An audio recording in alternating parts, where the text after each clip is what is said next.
Jadi saudara, kita tahu di dalam diri kita semua, ya kan, dari firman-Nya mengatakan jualah milikmu, ya kan. Jadi kita rubah pikiran kita. Kita harus lebih mengerti bahwa kita sebagai manusia itu jangan hidup di dalam kehidupan yang dangkal ya. Segala sesuatu tuh materi, segala sesuatu yang hanya manusia yang udah jatuh tuh sangat-sangat bergantung dari panca indera ya. Harus merasa, harus bisa kelihatan, ya kan. Panca indera melihat, mendengar, ya kan, mengecap. Kita nggak lagi begitu ya. Kita hidup di atas sistem dunia yang sudah jatuh, ya kan, sistem hukum roh kehidupan, sistem kerajaan Allah itu Alkitab mengatakan kerajaan Allah adalah satu kerajaan yang kekal. Kita berada sekarang sudah di dalam kerajaan putranya yang dikasihinya, itu Kolose 1 ayat 12 sampai 14. Jadi kita beroperasi dalam sistem kerajaan Allah, kita tidak lagi di bawah sistem dunia yang udah di bawah kutuk, di bawah sistem Adam yang sudah kena kutuk. Haleluya. Dulu saudara, waktu saya masih saya cuma percaya Tuhan aja. Ya kan, saya cuma percaya Tuhan aja. Jadi saya tidak mau menyerah dengan kemiskinan. Ya kan, sebelum saya ke Jepang lahir baru, saya cuma berseru sama Tuhan untuk saya percaya sama Dia, Dia bantu saya, dan saya dikasih kemurahan di mana waktu saya bingung harus bagaimana ya. Saya tidak mau ditekan kemiskinan untuk menyerah, paling gampang menikah aja dengan orang yang kaya, saya tidak mau. Tuhan kasih saya ide loh. Sekali waktu saya bingung harus gimana, saya tiba-tiba ada urapan karena panggilan dalam hidup saya kasih contoh ya. Saya bisa ngelihat agar-agar gula Jawa, terus di situ seolah-olah saya digerakkan, kamu bikin itu, kamu jual. Nah saya kemudian bikin itu, saya jual, karena waktu itu saya kuliah ya, kuliah di UI ya. Saya jual, saya bikin banyak agar-agar, saya bawa ke toko-toko, saya jual. Itu menolong saya beberapa waktu. Ya pernah juga saya kerja sementara ya di travel agent. Saya pernah kerja juga travel agent. Saya juga waktu saya di universitas ya. Karena saya tidak mau menyerah dengan kemiskinan, ya kan. Sehingga Tuhan karena beriman sama Dia itu, ya kan, harusnya anak Tuhan lebih lagi mengerti. Saya waktu itu tidak pernah baca Alkitab, tapi saya percaya Tuhan. Ya kan, saya pernah kerja di bank, dikasih setengah hari loh. Dikasih setengah hari, mana ada kerja part time di Indonesia tuh jarang. Tapi karena percaya Tuhan, percaya kepada Dia, tidak menyerah. Ya kan, kepada tekanan kemiskinan, tidak mau kompromi. Saya tidak mau kompromi ya. Jadi saya kerja sampai sekali waktu akhirnya sepertinya semua pintu udah tertutup. Saya udah bingung harus gimana. Karena ini bicara mengenai sistem kerajaan Allah. Supaya saudara dan saya tahu bahwa kita tidak lagi hidup di bawah kuasa si jahat, di bawah mamon. Di mana segala sesuatu uang yang jadi patokan. Tidak usah saudara.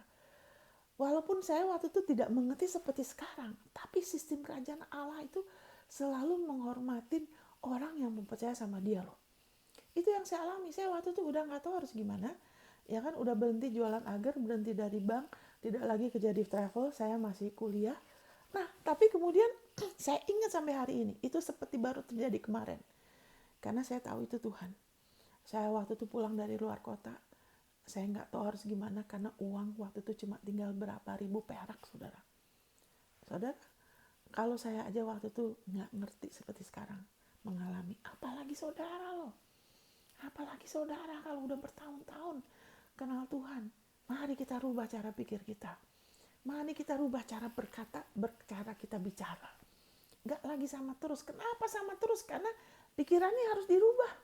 Amin. Waktu itu saya ingat, saya pulang, kita kan tinggal di lantai 2. Saya naik tangga, tek dari luar kota, dari Jawa. Saya naik tangga, nggak tahu mau bikin apa, tapi saya nggak punya kebiasaan ngomong. Tadi kan waktu kita baca itu tadi di Lukas itu dikatakan ya, janganlah kamu khawatir terus kamu ngomong. Karena apa yang kita ngomong itu akan jadi dalam hidup kita, terutama kalau diulang-ulang. Kenapa saya suka ketat sama WL saya bilang, perhatikan kata-katanya, perhatikan. Bukan saya cerewet, kenapa? Karena kalau lagu itu diulang-ulang, itu bisa masuk ke dalam kita, itu akan keluar dalam hidup kita loh. Makanya apa yang diulang-ulang itu jangan main-main saudara. Saya suka bilang sama anak saya, jangan pakai kata selalu untuk hal yang negatif ya. Saya bilang jangan pernah. Karena itu jadi sesuatu yang ngikat kita loh. Anyway, jadi waktu itu saya naik tangga, saya nggak tahu lagi harus bikin apa, ya kan? Tapi Tuhan tidak, Dia setia, saudara. Saudara percaya sama Dia, saudara. Dalam kelemahan saudara, Dia tidak akan kecewakan. Saya ingat, saya masuk ke ruang meja makan rumah kita waktu itu di Jakarta Pusat. Sudah ada surat dari bank Belanda, ya kan, menantikan saya. Saya dapat warisan dari om saya. Amin, saudara. Waktu itu mungkin jumlahnya nggak, kalau dihitungkan dengan sekarang, jumlahnya luar biasa. Dan waktu itu saya sempat, nah ini kan, tadi kan kita kita baca bagaimana di Lukas ya, bagaimana orang itu, waduh, yang penting sekarang uangku udah banyak, aku tinggal makan dan minum, tinggal seneng-seneng. Saudara tidak akan happy kalau saudara hidup tuh cuma main-main aja loh. Saudara akan bosen loh. Karena kita, apalagi kita sebagai ciptaan baru, kita diciptakan seperti Dia. Allah itu Allah yang kaya akan rahmat. Dia mencipta. Bekerja bukanlah suatu kutukan. Bekerja adalah sesuatu yang bisa memberikan kita kepuasan. Asal kita sedang melakukan talentanya kita. Bukan untuk memenuhi kebutuhan kita aja, lebih dari itu. Kita sedang berjalan dalam talenta kita. Ingat kan waktu kita pakai talenta kita berhenti membanding-bandingkan pakai sistem dunia. Semuanya dijadiin satu. Oh sekolah, semuanya jadi A, B, mau talentanya gimana, yang penting kamu kerja aja. Yang penting dapat duit. Itu sistem dunia. Makanya banyak yang tidak happy dan menganggap pekerjaan itu sebagai kutukan, sebagai beban. Itu sistem dunia. Tapi kalau bekerja secara Tuhan, yaitu berjalan ya kan sesuai dengan tuntunan Dia, sesuai dengan talenta panggilan kita masing-masing, kita tuh akan enjoy loh saudara. Kita akan menikmati, itu nggak akan jadi beban, dan itu akan menghasilkan berkat lebih daripada cukup. Dan sebagian itu adalah benih supaya kita bisa tabur, sehingga dari situ kasih karunia-Nya, haleluya, menyebabkan benih-benih itu berlipat kali ganda. Amin saudara, haleluya. Thank you Lord Jesus. Thank you Lord Jesus. Thank you Lord Jesus. Jadi kita ingat bahwa haleluya, bekerja itu bukan kutukan selama kita tidak melakukannya, berusaha memenuhi kebutuhan kita dengan kita bekerja. Kayak saya waktu itu saya ceritakan, saya belum mengerti tentang kerajaan Allah. Tapi tetap ada kemurahan Tuhan, di mana ada hal-hal yang saya lakukan sehingga saya lebih mengerti. Akhirnya waktu pintu-pintu tertutup, Tuhan kasih lagi. Dan Tuhan bekerja sebelumnya di dalam diri saya. Waktu itu saya nggak ngerti menabur untuk Injil. Waktu saya punya uang sedikit, saya bawa kemana? Ke yatim piatu, saudara. Nah itu tanpa saya sadarin Tuhan pimpin saya. Uang cuma sedikit, tapi saya bawa ke yatim piatu. Nanti pergi ke rumah sakit, saya suruh pembantu saya, kamu periksa orang ya yang mungkin nggak ada keluarganya. Saya cuma tunggu di luar. Kamu kasih mereka yang gak ada keluarganya. Mungkin mereka susah. Lihat itu biasanya di mejanya gak ada apa-apa. Kalau yang dikunjungi luar keluarganya kan ada cookies, ada roti, ada kue. Kalau yang gak ada siapa-siapa tuh hampir gak ada apa-apa di mejanya. Jadi saya bilang, nah itu Tuhan. Dari situ saya menuai apa? Saya gak tahu menabur menuai, tapi hanya percaya Tuhan loh. Percaya Tuhan bahwa Tuhan mengasihi saya. Kenapa? Buktinya waktu saya udah mau bunuh diri, Dia bantu saya. Jadi saya percaya Tuhan itu sumber, Dia baik. Walaupun saya nggak tahu Alkitab, tapi percaya sama Dia yang benar, bahwa Dia tuh baik dan Dia tuh sumber hidup. Jadi tidak menyerah. Jadi kemudian saya terima warisan. Ini sebagai contoh sistem kerajaan Allah, ya kan? Kemudian dari situ, dari warisan itu saya pakai jual perhiasan, pakai kuliah segala macam. Akhirnya yang sisanya Tuhan bekerja dalam hati saya, sisanya saya jual, saya ke Jepang. Setelah itu saya lahir baru. Nah dari situ lebih lagi sistem kerajaan Allah. Amin. Nah kita lihat di sini saudara, thank you Lord Jesus. Tadi dikatakan jualah segala milikmu. Waktu saudara lebih lagi pakai waktu dalam firman, saudara pakai waktu dalam doa, apalagi bahasa roh, ya kan? Dan saudara mulai memperkatakan firman-Nya. mulai mencari dulu kerajaan Allah. Ya kan, saya mengakui jati diri saudara dalam Kristus. Nanti ada sesuatu yang bekerja dalam diri saudara, saudara akan dituntun, akan ada tuntunan. Karena firman itu roh dan hidup loh. Dikatakan di Yohanes 6 ayat 63, firmanku adalah roh dan hidup. Daging sama sekali tidak berguna. Daging itu apa? Daging itu segala jeripayah kita tanpa kekuatan Allah, tanpa Kristus. Daging sama sekali tidak berguna. Ya kan? Tapi firmanku, firman adalah roh dan hidup. Waktu kita membiarkan firman-Nya ada di hati dan di mulut kita, kita mulai lepaskan, kita mulai lebih lagi percaya firman-Nya, akan ada sesuatu yang bekerja di dalam kita. Kita mulai ada pengharapan untuk keluar dari situasi kita. Kita mulai melihat sesuatu yang kita nggak lihat sebelumnya. Kalau belum, pakai waktu, saudara. Berbahasa roh, membangun diri. Bahasa roh itu kita bisa bersyafaat buat orang lain, tapi kita juga bisa berdoa buat diri kita. Berbahasa roh, nanti akan ada tuntunan. Nah, dari situ Tuhan akan mulai tuntun di level saudara. Saudara harusnya ngapain? Amin, saudara. Tuhan akan tuntun saudara di level saudara. Jadi makanya nggak boleh tidak boleh banding-bandingkan dengan yang lain. Tuhan akan mulai tuntun saudara. Dari situ saudara terus dengar Injil yang benar, akan lebih lagi jelas, terutama saat saudara terus-menerus berdiri di atas posisi benar saudara di dalam Kristus. Itu yang artinya kerajaan Allah itu bicara mengenai anugerah kebenaran. Ya kan, anugerah kebenaran. Bagaimana saya sudah dibenarkan di hadapan Yesus, di hadapan Allah karena Yesus. Ayat-ayat yang menyatakan bagaimana kita sudah diampunin dan sudah dilayakkan. Itu adalah posisi kita. Itu menolong kita lebih lagi bisa nangkep pesan Dia. Jadi kalau orang begini, saya harus ngapain nih Monica? Saya harus kerja apa? Jangan langsung. Fokus kepada posisimu dalam Kristus. Karena di posisi itu, ingat Keluaran 25 ayat 22. Di atas tutup pendamaian. Aku Allah, aku akan bertemu dengan engkau. Ada kontak dengan Allah. Dan aku akan kasih instruksi. Amin, saudara. Jadi untuk kita dengar pimpinan Dia, seringkali orang tuh mau langsung. Makanya jadi bingung. Dalam keadaan gelisah, dalam keadaan khawatir, firman-Nya belum benar-benar tertanam di hati. Ya kan, perkataannya masih campur baur. Terus pengen berdoa, pengen terima dari Tuhan. Makanya jadi bingung. Tenang aja, apa yang saudara dan saya butuhkan sudah ada loh. Saudara sudah dalam Kristus, dalam kerajaannya tidak ada kekurangan. Ingat tadi firman-Nya mengatakan di Lukas apa? Bapakmu berkenan memberikan kerajaannya. Saudara sudah punya kerajaannya. Di dalam kerajaannya tidak ada kebingungan, tidak ada ketakutan. Saudara dan saya bisa berfungsi dengan baik, dengan benar. Ya itu gambaran, coba kalau saudara bayangkan, kenapa banyak anak Tuhan bingung dengar suara Tuhan, harusnya gimana ya? Karena mau coba dengar, ya kan, dalam keadaan tidak siap. Ya kan, tidak siap, bukannya layak, gak layak ya. Jadi ibaratnya gini, kalau saudara pengen pergi naik mobil, ya kan, ke satu tujuan nih. Ya kan, kalau kita mau naik mobil ke satu tujuan, apalagi itu agak jauh, kan kita periksa dulu kan, olinya lah, mungkin bensinnya cukup atau enggak. Ya kan, kalau udah mau berangkat kan, kita tutup pintunya, ya kan, baru nyetir kan.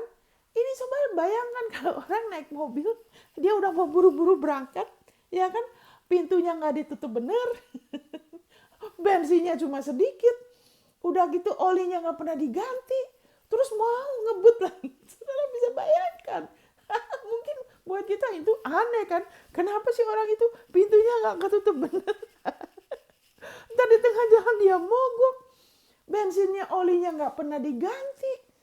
Ya kan, itu gambaran dari beberapa kita yang nggak sabaran. Kepingin cepet-cepet gitu loh. Karena daging kita tuh kepinginnya instan. Gimana caranya? Ibu Monica kasih tahu. Harusnya per bulan gimana? Supaya aku bisa langsung teng. Makmur. Jangan direpotin. Ya itu daging kita.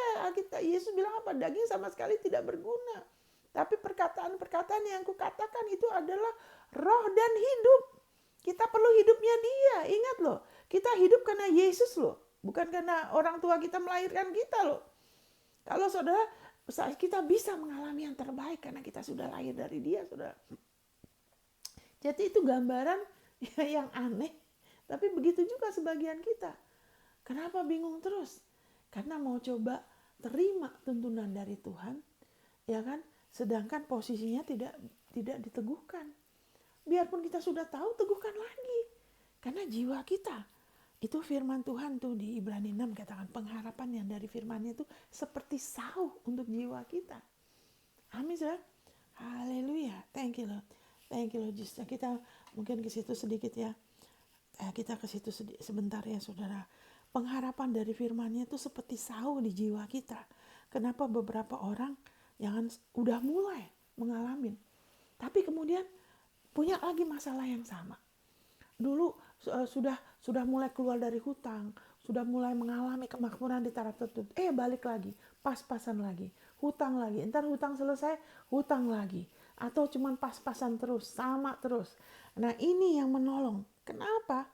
Ya kan, dan itu kadang orang kalau udah putus asa bikin alasannya begini, Tuhan punya maksud, terus bukan kehendak Tuhan dan sebagainya. Kenapa? Karena tidak jadikan firman sebagai patokan. Nah, kita baca di Ibrani 6. Thank you Lord Jesus. Di Ibrani 6. Thank you Lord Jesus. Dikatakan di Ibrani 6, dikatakan ini. Tetapi hai saudara-saudaraku yang kasihin, haleluya. Tunggu. Sebentar ya saudara. Ayat 11, maaf, ayat 11. Ibrani 6 ayat 11. Tapi kami ingin supaya kamu masing-masing menunjukkan kesungguhan yang sama terus-menerus. Kesabaran itu bukan berarti lama ya saudara ya. Yang bikin lama itu karena kita tidak konsisten. Kitanya yang bikin lama. Jiwa kita yang gak sabaran yang bikin lama. Bukan Tuhan. Karena firman Tuhan bilang Allah tidak suka berlama-lama dalam membantu kita, dalam menolong kita bertumbuh, dalam menolong kita meningkat, mengalami, menerima dari Dia. Allah tidak suka berlama-lama. Karena ada contohnya waktu hakim yang tidak adil itu didatengin janda itu, ayo bantu aku dong, bantu aku. Akhirnya hakim itu mau dan firman Tuhan bilang, apalagi Bapakmu di surga. Dia tidak akan berlama-lama membantu umat yang berseru kepadanya siang dan malam. Dia nggak berlama-lama. Allah itu tidak suka menunda-nunda loh. Amin surah, haleluya.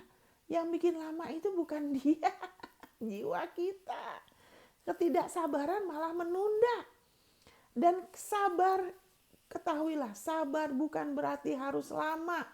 Sabar berarti ini, ya kan? Masing-masing menunjukkan kesungguhan yang sama. Sabar berarti kasih respon yang konsisten. Respon yang sama terus, respon yang sama. Mau perasaannya lagi oke, lagi kurang oke, yang di luar lagi bagaimana, terus berikan respon dengan kepada kasih karunia-Nya dengan iman, bicara yang sama terus pegang teguh firman-Nya, kasih respon yang sama. Itu artinya kesabaran. Jangan hari ini haleluya, berkat Tuhan, waduh Tuhan tuh benar-benar mengasihi saya, Tuhan tuh baik. Nanti kalau lagi ada tantangan, Tuhan kenapa kok izinkan ini semua terjadi, aku merasa, tidak kasih respon yang sama. Amin saudara. Untuk kita mengalami respon yang sama. Alkitab bilang Yakobus 1, biarlah kesabaran itu ya kan memperoleh buah yang matang. Maksudnya apa? Sampai selesai kasih respon yang sama.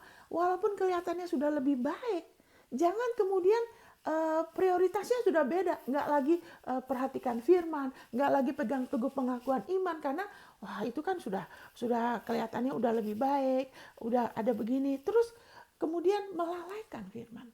Sikapnya berubah. Jangan. Di sini dikatakan supaya, ya kan, untuk menjadikan pengharapanmu suatu milik yang pasti, tunjukkanlah, ya kan, kesungguhan yang sama. Masalahnya bukan di Tuhan, masalahnya tuh di saudara dan saya. Mau nggak rela mendisiplin jiwa kita untuk kita tidak membiarkan diri kita dikuasai oleh perasaan kita, apa yang orang bilang, pendapat orang, komentar orang, apa yang dari luar. Kita bisa terus kasih respon. Enggak, firman-Nya ngomong ini. Ya itu kamu masih berasa kan, masih sakit kan? Enggak, firman-Nya ngomong ini, saya nggak mau tahu, karena darah Yesus saya sudah diampunin, saya tidak lagi ada, ngomong firman. Mungkin merasa gejala itu, atau gejala kekurangan, atau ada utang lagi, ngomong firman, ngomong jati diri kita terutama. Teguhkan lagi dan lagi.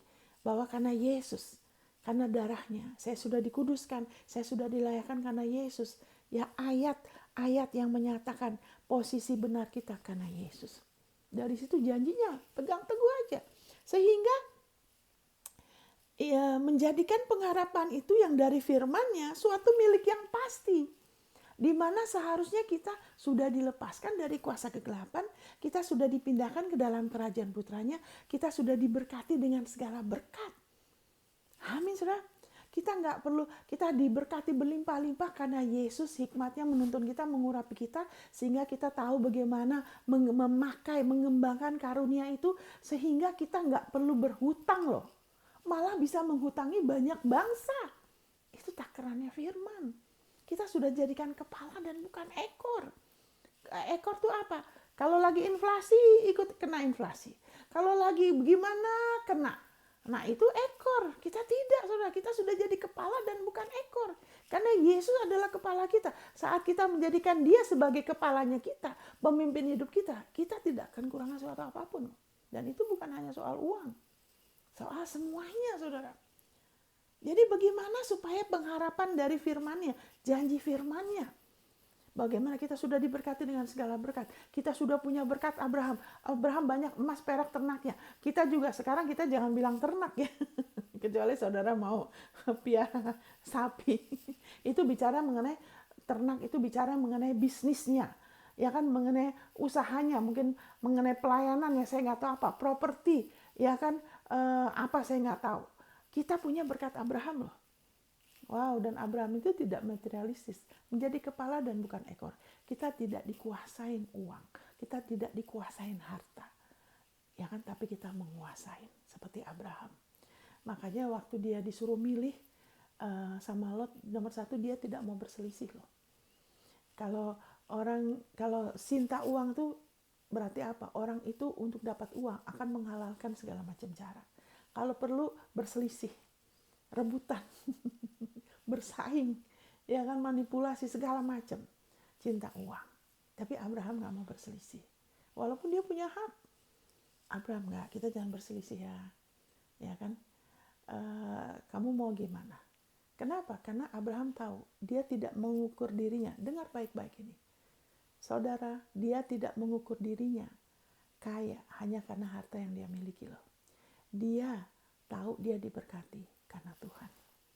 Jadi janganlah kita mengukur diri kita dari harta kita. Itu satu kesalahan besar. Itu makanya beberapa orang jadi congkak. Ya kan, karena saya punya ini, punya itu. Enggak, Abraham tidak mengukur dirinya. Makanya waktu Lot memilih yang kelihatan yang lebih baik, Abraham tenang aja. Karena dia tahu dia diberkatin karena Tuhan. Kalau saudara tahu saudara diberkatin karena Tuhan, kalau ada yang curang sama saudara, ada yang tidak baik, saudara bisa ketemu Bapa di surga sebagai hakim, saudara bisa dapat restorasi. Abraham habis itu dia terus diberkatin loh, karena berkat itu bukanlah harta kita, hanya manifestasi dari kuasa itu. Makanya kita itu tidak boleh jadi patokan. Patokannya ialah firman-Nya mengatakan kita sudah diberkati. Berkat itu akan menyebabkan ada berkat ada berkat jasmani, ada berkat rohani, ada berkat banyak macam. Karena kuasa itu ya kan ada di dalam diri kita. Amin, saudara. Jadi mulai sekarang jangan ukur diri saudara dan saya dari harta saudara. Mari perbarui pikiran kita. Ya kan, kita diberkati dengan kuasa yang maha tinggi. Ada urapan di dalam diri kita loh. Roh Kudus. Kan Yesus bilang, roh Tuhan ada padaku. Dia mengurapi aku untuk memberitakan kabar baik kepada orang miskin. Sekarang Roh Kudus ada di dalam kita. Kita nggak usah miskin lagi, nggak usah pas-pasan lagi. Rubah pola pikir kita. Jangan ngelihat uang sebagai sumber hidup kita loh. Amin, saudara. Haleluya. Abraham tidak mengukur dirinya dari harta dia, makanya dia nggak mau ribut, nggak perlu rebutan, ya. Kalau ada orang kita peringatin, anak Tuhan, kamu nggak boleh gini loh, itu kan bukan milik kamu, itu boleh nasihatin. Tapi kalau dia ngotot, ya udah, ya kan kayak Lot gitu, ya udah, dia milih itu, Abraham tenang aja, Abraham tetap diberkatin. Amin, saudara. Haleluya, saudara sudah diberkatin loh. Karena Yesus. Yesus yang kaya. Firman Tuhan mengatakan 2 Korintus 8 ayat 9. Dia Yesus yang kaya. Walaupun dia kaya, dia telah menjadi miskin. Agar kita dijadikan kaya oleh karena kemiskinannya. Kapan Yesus menjadi miskin? Ya, waktu dia datang ke dunia aja dia udah mulai miskin. Kenapa? Karena dia terbatas. Kalau dulu kan wah dia punya semuanya. Dia lepaskan itu semua. Amin, saudara. Dia harus hidup oleh iman. Dia beriman sama Bapaknya. Makanya di padang gurun, di hadapan segala kebutuhan, dia berkata-kata. Dia ngomong, dia percaya. Semuanya dia selalu dipenuhi. Segala kebutuhan dia lebih dari itu. Dia jadi berkat. Demikian juga kita. Amin, saudara. Haleluya. Thank you Lord Jesus. Dia yang kaya, dia menjadi miskin supaya kita menjadi kaya oleh karena kemiskinannya. Begitu saudara lahir baru, saudara sudah lahir dari keluarga yang kaya, Allah sudah menjadikan saudara kaya. Baiklah saudara dan saya berpikir demikian, bahwa kita kaya karena kita sudah lahir dari Allah dan Yesus sudah meninggalkan kasih karunia-Nya berlimpah-limpah untuk kita. Sehingga kita nggak lagi melihat uang, berusaha mencukupi kebutuhan kita, anak kita, wah terus kejar. Seolah-olah kita bisa. Kita mengatakan terkutuklah orang yang mengandalkan manusia, termasuk diri kita. Kalau itu kita mengandalkan diri kita, ada satu kutukan dalam hidup kita. Ada terus-menerus kekurangan. Yang dapat itu cuma uang aja. Nanti nggak happy, saudara. Saya udah lihat itu contohnya. Dapat miliar, dapat. Waduh, kasihan saudara. Itu bukan kemakmuran dari Tuhan. Amin, saudara. Haleluya, Tuhan kita baik. Jadi ingat, haleluya, Abraham tidak mengukur dirinya kaya karena hartanya. Dia tahu dia dijadikan kaya karena Tuhan. Makanya waktu orang Sodom mau kasih dia bilang enggak, saya enggak mau. Kecuali yang pegawaiku makan, dia bilang. Nanti kamu bilang kamu bikin saya kaya. Kalau kita mau mengakuin, Tuhan, Engkau yang memberi aku kuasa memperoleh kekayaan. Itu Ulangan 8 ayat 18. Janganlah engkau lupa, haleluya, bahwa Tuhan, ya kan, yang memberikan kita kuasa memperoleh kekayaan untuk meneguhkan perjanjiannya. Ayat sebelumnya, Ulangan 8 ayat 17 bilang apa? Jangan katakan dalam hatimu, kekuatan tanganku yang bikin aku kaya. Itu sistem dunia. Makanya jadi apa? Jadi sombong. Terus pakai itu, lihat nih, aku udah begini dan begitu. Waduh, dihormatin manusia, tapi miskin di hadapan Tuhan nanti. Karena kemudian dari situ hatinya akan menjauh. Alkitab bilang, cinta uang menyebabkan orang itu mulai menyimpang dari iman. Mulai sedikit di sini kompromi, sedikit di situ, sedikit tidak jadi prioritas, ya kan, mulai sedikit demi sedikit. Itu taktiknya iblis, saudara. Dia nggak akan langsung muncul bikin orang takut, nggak, sedikit di sini, sedikit tuh. Hatinya, imannya mulai menyimpang. Nanti tunggu sampai ada masalah. Ya, mudah-mudahan mau dengar, kalau nggak doain aja. Kasihan ya. Jangan ya. Dia yang beri kita kuasa memperoleh kaya. Nah, terus juga Tuhan jualah segala milikmu. Ya kan, berikanlah sedekah. Maksudnya apa? Ya kan, itu ada di Efesus 4 ya. Orang Efesus 4 ya, ayat 28. Orang yang mencuri, janganlah ia mencuri lagi.